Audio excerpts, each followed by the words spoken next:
I had no plans of doing a video like this. I didn't want to talk about role queue. I didn't think it was even necessary, but apparently with the outrage that some people are yelling about on Twitter, I've had to change course. I had planned to drop a strategist, duelist, and vanguard tier list videos, so that way, as I continue the guides of letting people know what are the strongest and weakest heroes for them to choose, I was going to be able to focus on this. But due to the insane amount of videos and tweets I've seen, like this, and this, and this is just the very, very tippy top of the iceberg, I now know I have to talk about why Marvel Rivals does not need a role queue and should never have one, and why the developer's idea that the game should be allowed to play whomever you want is a core principle of the game. And I'm going to give you 3 reasons, and we're going to break that all down now. And I'm going to be honest. Here's the thing. The reason why most of us think we have to have a role queue is that Blizzard sign you see popping up on your screen right now. It's because Overwatch has ingrained you to think that after almost 9 years of Overwatch being the top of the hero shooter ladder. Now, if you're wondering where I have credentials to speak on Overwatch, I've created content for Overwatch for 3.5 years. As you can see here, this is my WoW account, and you're probably wondering why, because right there is Baby Winston. Baby Winston was only available when you got the Overwatch Collector's Edition, and when you got the Collector's Edition, there was a little card inside. You entered into your Blizzard account, and at that point, in classic Blizzard fashion, you got an item for a game you weren't playing. In this case, I did play WoW, and I have since day one, so it was fine. But this is I've been here since day one. I've been here most of the 9 years that Overwatch has existed. I've taken breaks, but this is why Overwatch 1, in their 7 years, now we're on year 3 of Overwatch 2, it's kind of hardwired into our brain that there should be 3 distinct classes, even though when the game came out, there was 4 classes: tank, support, DPS, and defense. Now, 2 years later, they removed the defense class and kind of shuffled some things around. It became DPS. We've gotten to this very, very strict view of how the game should be played. And I think Overwatch has really made people very rigid. Overwatch is a game that is all about the meta. It's all about group composition. Even within group composition, there's group composition. So when it was 6v6 until the end of Overwatch 1, it was 2 tanks, 2 DPS, 2 supports. And even amongst it, you had a person would play a primary tank like a Reinhardt, and you'd have a secondary tank like a Diva or a Roadhog. And then the DPS were split where someone would play a projectile like Cassidy, and then someone would play a hit scan like Widowmaker. And then amongst the supports, they were dichotomized where someone would play a main healer like a Mercy or a Lucio, and another person would play a support with a specialty, whether it was Brig or it was Ana or Zen. And it became this system that you just kind of cued into what you were playing. And if you saw that someone was playing Soldier, well, there's our hit scan. Let me get a projectile character. It just became so rooted into people's brains how this game should work. And for people who were newer to Overwatch, you might not remember how strict it was, but people in Overwatch 2 still kind of play that way. And even when they dropped off a character and made it 5v5, it just kind of removed one class you were thinking about. The tank class just remained as it was, and they moved Doomfist in, and people play tank. We're getting a new tank in the start of Season 14, Hazard, and people just played the game very rigidly. And when it came to comp, it was even more rigid. And I feel like it has taught players less flexibility, less ability to adapt, less ability to learn other classes, because if you looked at it like I'm a DPS main, I play DPS characters, I'm not playing support. I don't have to play support. I never will have to consider playing support because I queue DPS. When I play with my comp team, I play DPS or whichever role. And I think that is the biggest problem we've had with Overwatch, is it has constructed a way people need to think. And a lot of these comments I'm seeing are from Overwatch content creators, from Overwatch League players, from Overwatch players in general. And because they are so used to not adapting anymore and just going with what small little niche of the game they play, that Overwatch has ruined the ability to think. Like, it has caused actual Overwatch brain rot. Now, I'm not saying Marvel Rivals is the Overwatch killer. I don't think that at all, actually. And I've said that numerous times on live streams. I've said that numerous times in videos. But I think it has caused a lot of us who played Overwatch for almost a decade to have a bit of brain rot. And it's caused people to forget the ability to adapt. There is plenty of room for Overwatch and for Marvel Rivals to both exist because they are really tremendously different games. And I know there's some Overwatch players who just want to look at Marvel Rivals as an Overwatch clone skinned with Marvel characters, but it's far more than that. And we'll talk about that more in point 2 and 3 of why Marvel Rivals does not need a role queue. Listen, if you want to play very strict, very rigid, very concise way of playing, Overwatch will still be there. They're starting their new season. They're bringing out a new character. They're not going anywhere. Yes, if you look at the Twitch numbers, they're terrible for Overwatch, but it's the first week of Marvel Rivals. Players will go back to Overwatch after they've played Rivals and just say, you know what? It's not for me. It's too open. It's too free. And that's okay. There's players who will play both games. It's okay. And there's players that will say, you know what, I like the freedom that we didn't have in Overwatch, and that's okay too. People will migrate back and forth. People will stick with their games. People will leave one and play the other.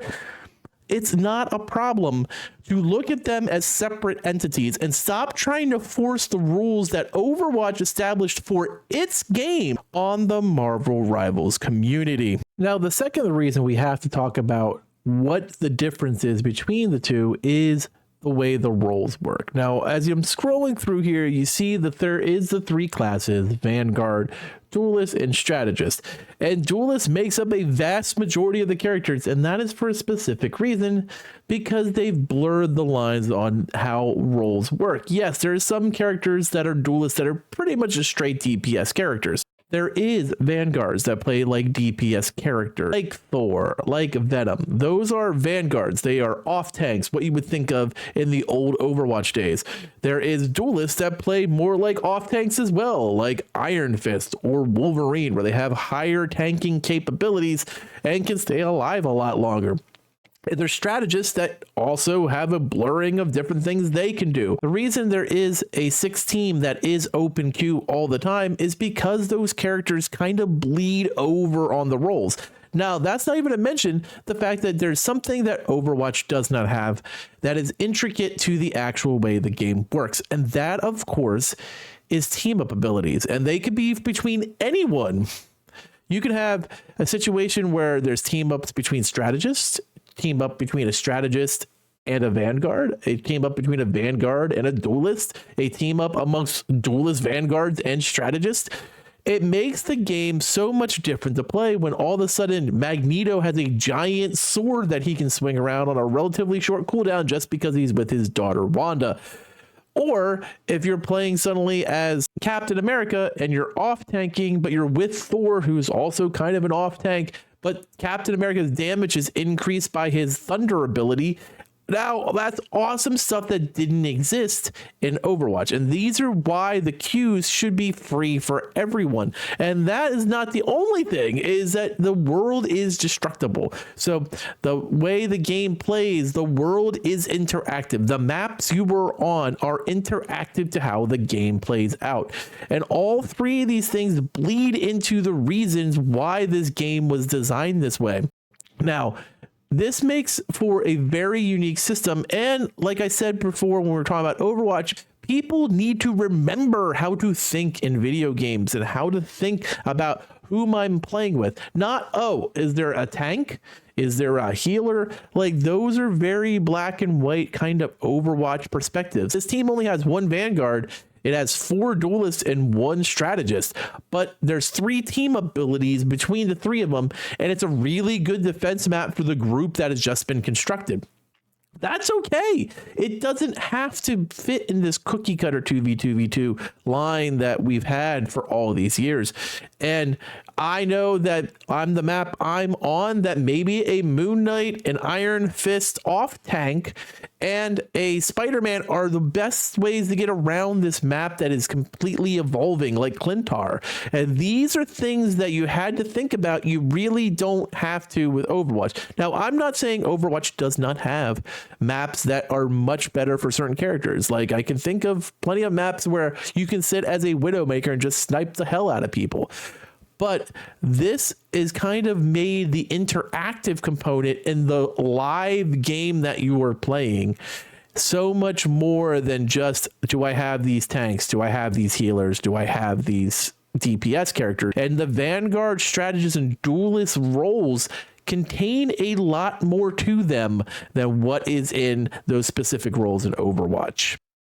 Now, the last part is going to come down to what the devs have been saying over and over again, including in the AMA that was the night before the launch of Marvel Rivals. And that was, they want you to play who you want to play. And they've made characters almost all broken, so that way there is an equalness to the game. If all the characters are crazy powerful superheroes, then no one is an underpowered superhero. Now, this doesn't get into a full balancing of the game. There will be stuff that needs to be tweaked a little bit, and that will probably happen near the end of Season 0. But when it comes to a role queue perspective, they want you to be like, hey, I like to play Wolverine. I like to play Spider-Man. I like to play Iron Fist. I like to play Moon Knight. Whatever a character is, I like to play Jeff the Shark. Play that character. Now, obviously, that character can be taken, but play what you want.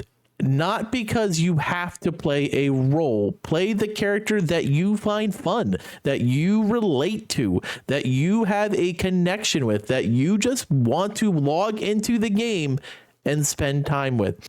That very simple perspective makes the game a lot different from Overwatch, just in its competitive nature in general. Yes, there is a comp that you will be able to play and unlock a Moon Knight skin for hitting gold. And it's never going to be as intensive as Overwatch was in the day. Overwatch even still is to this day, due to the fact that there's never going to be a Marvel Rivals esport. This is a game that is designed to be, at its soul, fun for players to play, and ever-evolving storyline. The storyline and the lore is far more important to those developers at NetEase than making this the next Overwatch League. Marvel Rivals League. It's not the purpose of this game. It's not what they're trying to drive home. And they've said that on numerous occasions. So if you're trying to say that role queue is in paramount, it's you trying to force your perspective. They said on numerous occasions, if you don't want to change off of duelists, don't change off of duelists. You don't have to. But then again, you shouldn't also have to think that someone else should change off of the character they're playing just because you want to play the character you want to play. I had someone say to me, if you're the last to choose, you fill in the role that is needed. And that's not true. It's not how it works. I always wait last to pick because I do that. I look for a way that I can help my team. But usually I end up maybe not playing the character I want to play. And that even goes against what they're trying to tell us. If I want to suddenly log in this match and play Psylocke, I should just hardlock Psylocke and be like, screw it. I want to play Psylocke this match. If I log in and I want to play Magneto because I see there's a Wanda there, then I should just play Magneto. Just because I'm the last to choose doesn't mean I should have any less right to choose the character I want to play. And that is the beauty of this game. It doesn't make you pigeonholed into it. If there's 6 duelists, there's 6 duelists, and that is completely within the construct of their game. I won a game the other day with 4 strategists. I was the most immortal Groot that ever Grooted. And it was really fun. And I never in a million years thought that it would actually work. But it did. And I never, if I would have kept my Overwatch goggles on, of role queue goggles on, I never would have been able to like see this actually happen if I kept my role queue goggles on and, oh my God, there's 4 healers. How's that? How can we even possibly win? Well, we pushed that card all the way to pay dirt and we won the match. It was a lot of fun. This is what it comes down to. Marvel Rivals isn't Overwatch. It's never gonna be Overwatch. It's not trying to be Overwatch.